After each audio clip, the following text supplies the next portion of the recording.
천천히 다 함께 같이 읽겠습니다. 천천히 읽습니다. 시작. 예수께서 다시 비유로 대답하여 이르시되 천국은 마치 자기 아들을 위하여 혼인잔치를 베푼 어떤 임금과 같으니 그 종들을 보내어 그 청한 사람들을 혼인잔치에 오라 하였더니 오기를 싫어하거늘 다시 다른 종들을 보내며 이르되 청한 사람들에게 이르기를 내가 오찬을 준비하되 나의 소와 살찐 짐승을 잡고 모든 것을 갖추었으니 혼인잔치에 오소서 하라 하였더니 그들이 돌아보지도 않고 한 사람은 자기 밭으로 한 사람은 자기 사업하러 가고 그 남은 자들은 종들을 잡아 모욕하고 죽이니 임금이 노하여 군대를 보내어 그 살인한 자들을 진멸하고 그 동네를 불사르고 이에 종들에게 이르되 혼인잔치는 준비되었으나 청한 사람들은 합당하지 아니하니 내 거리의 길에 가서 사람을 만나는 대로 혼인잔치에 청하여 오라 한대 종들이 길에 나가 악한 자나 선한 자나 만나는 대로 모두 데려오니 혼인잔치에 손님들이 가득한지라 임금이 손님들을 보러 들어올새 거기서 예복을 입지 않은 한 사람을 보고 이르되 친구여 어찌하여 예복을 입지 않고 여기 들어왔느냐 하니 그가 아무 말도 못하거늘 임금이 사환들에게 말하되 그 손발을 묶고 바깥 어두운 데에 내던지라 거기서 슬피 울며 이를 갈게 되리라 하니라 청함을 받은 자는 많되 택함을 입은 자는 적으니라. 아멘. 오늘 또 하나님 앞에 있는 여러분 모두에게 하나님의 크시는 정이 함께 하셔서 여러분들이 오늘 또 기뻐하며 즐거워하며 감사하며 행복해하며 살아가는 한날의 삶이 되어지기를 주님의 이름으로 축원합니다. 어떤 임금님이 아들을 장가 보내면서 큰 잔치를 베풀었다고 했습니다. 여러분들도 잘 아시다시피 잔치에는 손님들이 있어야 되잖아요. 물론 음식들도 있어야 되고요. 그래서 임금님은 혼인잔치 준비를 다 해놓고 사람들에게 미리 초청한 사람들에게 종들을 보내서 오늘이 우리 아들 혼인잔치 날이니 와서 함께 기뻐하고 축하 좀 해달라 그렇게 연락을 하라고 보냈는데 초청된 사람들은 혼인잔치에 오기를 싫어했다는 겁니다. 화가 난 임금님은 더 풍성하게 잔치상을 차려놓고 청한 사람들에게 또 다른 종들을 보내서 혼인잔치에 참여할 것을 요구했습니다. 그런데도 초청받은 사람들은 임금님이 베푼 잔치에 관심을 갖지 않고 자기 밭으로 일하러 가는 사람도 있고 사업 때문에 나가는 사람도 있고 심지어 어떤 사람은 임금님이 보낸 종들을 잡아 모욕하기도 하고 죽이기도 했다. 이 사실을 알게 된 임금님은 화를 내며 군대를 보내서 종들을 죽인 사람들을 진멸하고 그 동네를 불살라 버리고 초청된 사람들은 나에게 합당한 사람들이 아니니 이제는 그들을 포기하고 사거리로 나가서 지나다니는 모든 사람들을 혼인잔치에 참여하게 하라. 종들을 내보냈습니다. 그 결과 많은 사람들이 혼인잔치 자리에 참여하게 됐죠. 임금님은 많은 손님들이 온 것을 보고 흡족해 하며 손님들에게 인사를 하면서 이렇게 쭉 둘러보게 됐는데 그 중에 한 사람이 예복을 입지 않은 사람이 있었다는 겁니다. 그래서 임금님은 그 예복을 입지 않은 사람에게 가서 친구여 어찌하여 예복을 입지 않고 여기 들어왔느냐라고 질문을 했는데 이 질문을 받은 사람은 아무 얘기도 하지 않는 거예요. 그래서 임금님은 종들에게 이 사람의 손과 발을 묶어서 바깥 어두운 데 내 던져라. 거기서 슬피 울며 이를 갈미 있으리라 말씀하시는 거거든. 그리고 청함을 받은 사람은 많지만 택함을 입은 사람은 적다. 그렇게 말씀을 하신 게 오늘 본문의 내용입니다. 여기서 오늘 우리가 나눌 말씀이 있습니다. 그 내용은 뭐냐? 임금님께서 자기 아들의 혼인잔치에 사람들을 오라고 불러들일 때는 언제고, 예복을 입지 않았다고 손과 발을 묶고 바깥 어두운 데에 내던져 이를 갈며 울게 하게 하느냐? 왜 그러셨냐는 거예요. 여기서 말하는 예복이 도대체 뭐길래 임금님은 예복을 입지 않은 사람에게 이와 같은 행동을 했느냐는 거예요. 여러분 한번 잘 생각해 보십시다. 지금 혼인잔치에 참여하고 있는 대부분의 많은 사람들은 어떤 사람들이에요? 아무 생각 없이 자기들의 일로 인하여 사거리를 지나가다가 초청을 받아서 혼인잔치에 들어온 사람들입니다. 그 사람들이 이 한 사람뿐만이 아니죠. 거의 다가 길거리에 걸어가고 있을 때 부름을 받고 지금 잔치자리에 참여한 사람들이에요.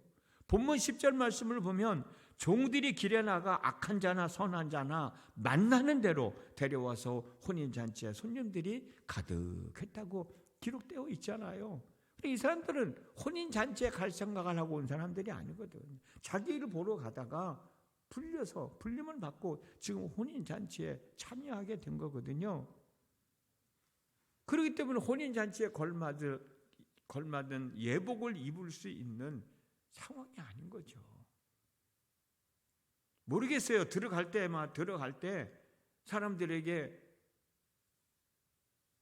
예복을 주었는지는 모르겠지만, 그렇지만 그건 성경에 나와 있지 않나. 혼인잔치에 걸맞는 예복을 입고 잔치에 참여할 수 있는 상황이 아니거든요. 이 한 사람뿐만이 아니라 모든 사람들이 다 그랬을 거예요. 아마도 이 사람들은 평상시에 입고 있던 옷을 입고 있었을 것입니다. 그렇다면 임금님은 왜 이 한 사람에게만 예복을 입지 않았다고 손과 발을 묶고 바깥 어두운 곳으로 쫓아냈을까?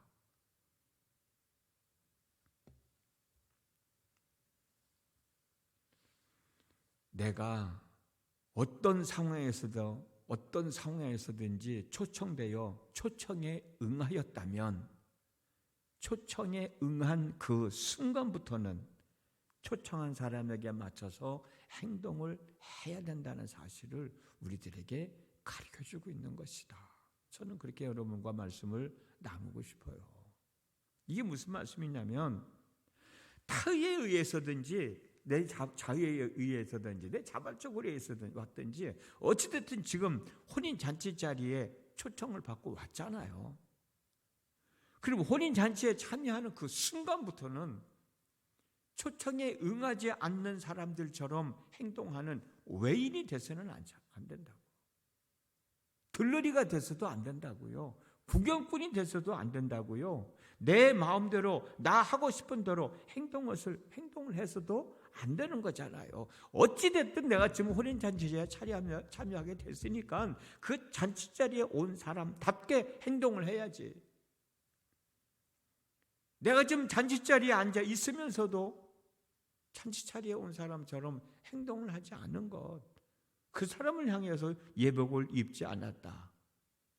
너는 이 잔치자리에 왔지만 그런 마음 가지고 그런 상태 가지고는 이 잔치자리에 있을 수 없으니 나가라 라고 하는 의미로 우리가 이 말씀을 받아들여야 되지 않겠는가. 혼인잔치에 참여한 사람은 혼인잔치에 참여한 사람답게 혼인잔치에 참여한 일원으로서 혼인잔치에서 요구하는 사항들을 따라 줘야 되는 거예요. 그러므로 본문에서 말하는 예복이라는 겉에 걸치는 옷을 뜻하는 것이 아니고 초청된 혼인잔치의 일원이 되었느냐 안 되었느냐를 말하고 있는 것이다. 한 사람을 뺀 나머지 모든 사람들은 혼인잔치에 참여한 그 순간부터 혼인잔치에 참여한 사람다운 행동을 했던 것이죠. 초청받고 혼인잔치에 참여한 그 순간부터 외인이 되지 않았고 들러리로 서는 사람이 되지 않았고 구경을 하는 사람이 아니고 자기 마음대로 자기 생각대로 행동하는 사람도 아니었고요. 임금님은 혼인잔치에 초청된 사람으로서 혼인잔치의 일원이 되지 못한, 혼인잔치의 일원이 되지 않은 한 사람을 빼버린 거예요. 그러면서 하시는 말씀이 뭐예요? 14절에 청함을 받은 자는 많되 택함을 입은 자는 적다. 많은 사람들이 왔지만 내 마음에 드는 사람은 별로 없다는 얘기예요. 여기서 말하는 택함을 입은 사람이란 초청을 받고 혼인잔치 자리에 참여한 그 순간부터 외인이 되지 않고 들러리를 쓰는 사람이 되지 않고 구경꾼도 아니고 자기 생각대로 자기 하고 싶은 대로 하는 사람도 아니고 그 사람을 말하는 거예요. 여러분, 퇴학이라는 말 들어보셨잖아요. 출당이라는 말도 들어보셨고 출교라는 말도 들어보셨고 회원 박탈이라는 말도 들어보셨잖아요. 퇴학이 뭐예요? 자기가 이 학교에 다니고 싶어서 들어왔지만 학교에서 요구하는 것을 충족시켜주지 못할 때는 퇴학시키잖아요. 너는 이 학교에 다닐 자격이 없어. 나가. 출당이라는 것도 마찬가지잖아요. 내가 어느 당에 들어가고 싶어서 입당을 했으면 거기서 요구하는 대로 우리가 행동을 해야 그 당의 당원으로서의 삶을 살아갈 수 있는 거지. 자꾸 엉뚱한 짓만 하게 되면 너는 우리 당원이 될 수 없다. 나가라. 출당시키잖아요. 회원 박탈도 마찬가지지 않습니까? 어느 모임에 회원이 들어가서 회원이 됐으면 거기 모임에 맞게 회칙에 따라서 행동을 해줘야 되잖아요. 근데 안 해주니까 너는 우리 회원이 될 수 없어. 나가. 회원권을 박탈시키잖아요. 어찌 보면은 지금 예수님이 비유로 들어서 말씀해 주신 내용이 그거예요. 우리는 예수님을 믿어 구원받은 하나님의 사람이 되었지 않습니까? 그렇다면 이제부터는 구원받은 하나님의 사람으로서의 삶을 살아가야 되잖아요. 이 삶을 지금 하나님이 원하고 계신 거예요. 그런데 예수님을 믿어 구원받았다고 말을 하면서도 구원받은 사람으로서의 삶을 살지 않으면 그 사람을 향하여 구원받은 사람이라고 이야기할 수 있겠어요, 여러분?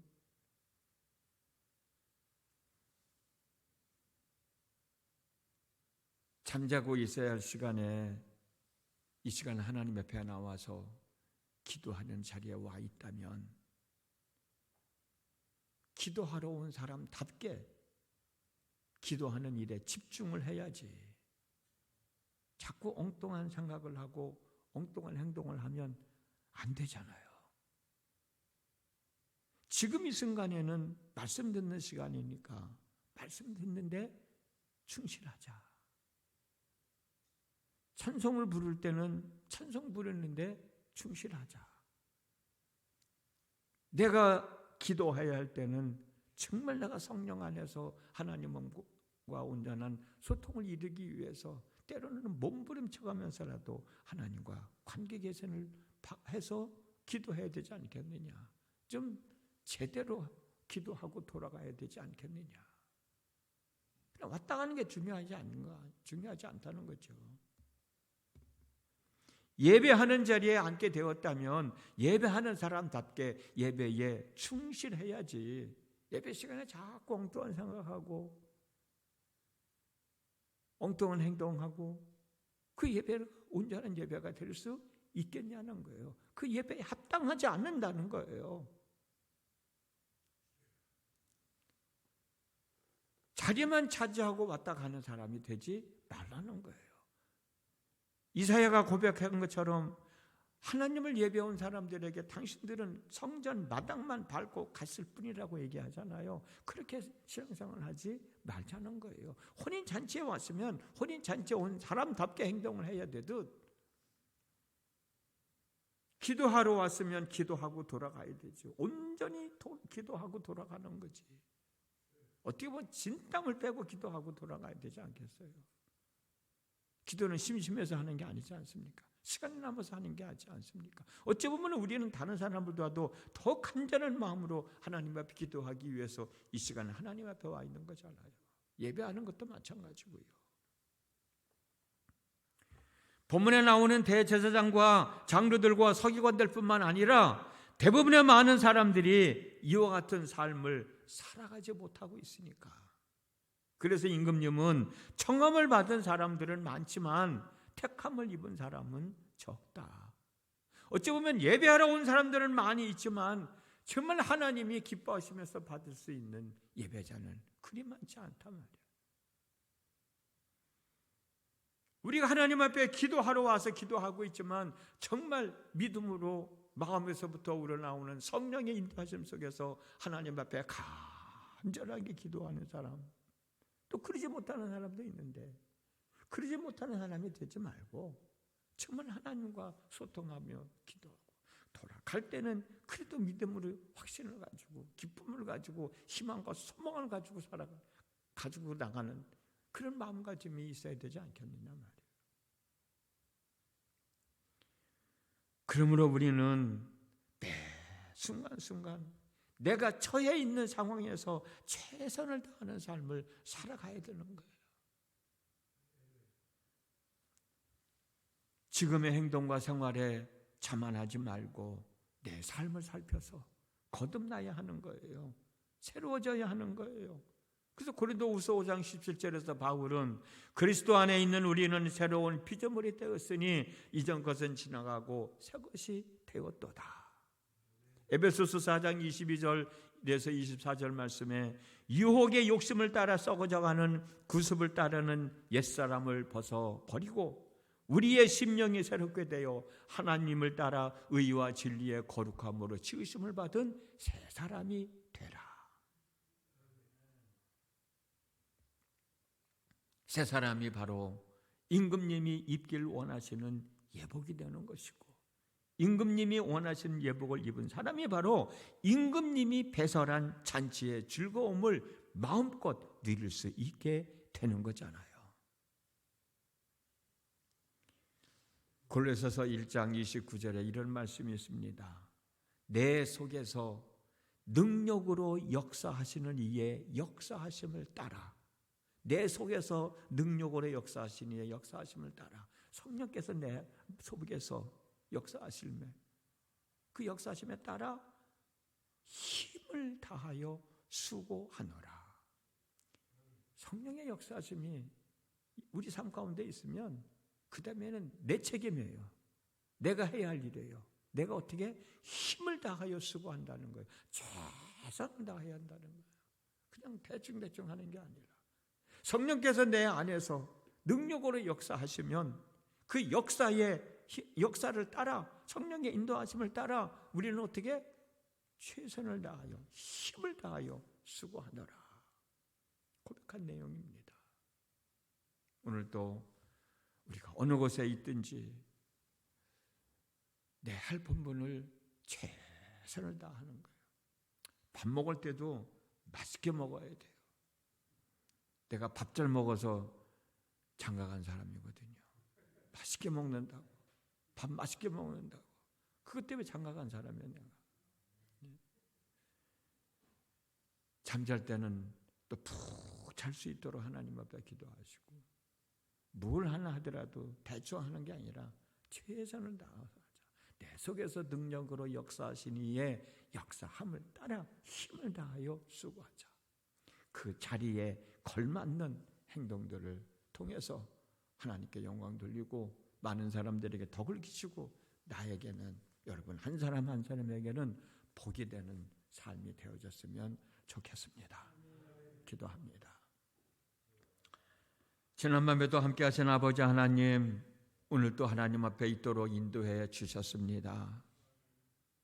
그러나 저희들이 어떤 마음으로 이 시간에 하나님 앞에 왔는지 오늘 말씀을 통해서 다시 한번 우리를 되돌아보게 하시고 우리를 살펴보게 하셔서 헛된 발걸음이 아니라 진정 하나님과 함께하는 은혜의 시간이 되고, 하나님 앞에 기도할 때 성령의 인도하심을 따라 힘을 다하여 수고하며 기도하는 저들 되게 하시고, 일할 때도 최선을 다하여 일하는 거고, 하나님을 예배할 때도 하나님이 내 예배를 받으신다는 그 마음가짐을 가지고 엉뚱한 생각, 엉뚱한 행동하지 않고 집중해서 예배하는 저들 되게 하시고, 우리들이 무슨 일을 할 때에도 자에 의해서든 타에 의해서든 그 자리에 있으면 그 자리에서 충실하는 삶을 사는 저희 모두가 되게 해 주셔서 하나님께 영광을 돌리고 많은 사람들에게 선한 영향력을 끼치고,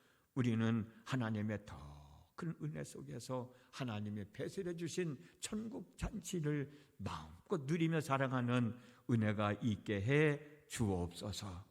예수님의 이름으로 기도드렸습니다. 아멘. 우리